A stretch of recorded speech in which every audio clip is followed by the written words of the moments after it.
thought the data today was actually pretty good, right? I think that everybody was saying that the data was pretty good. And if you, in addition to not only the ADP number and the construction figure, which was the best number we've seen in quite some years, you've had good ISM employment numbers. So the expectations are for Friday is going to be a pretty good number. And we'll see what happens. But the economic data in the U.S. is getting better. I think, honestly, Kelly, we just have to get to earnings and listen to what companies have to say. We'll get a little bit of a read tomorrow of Alcoa. Right. I will listen more carefully to what they say versus how the stock reacts to the actual earnings, because they do have very important end markets like aerospace and auto and that kind of thing.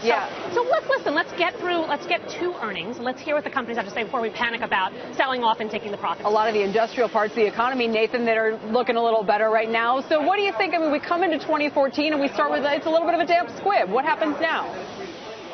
I think we're going to continue to fight a headwind, which is actually going to be what will moderate Wall Street for a good deal of time. And that headwind is going to be interest rates. I think what we saw today was we got back to that magical 3% number. And at that point, everybody goes, gosh, that means I'm going to have to actually pay something for money when I borrow it. I wonder what that's going to do to my bottom line. And Stephanie is absolutely correct.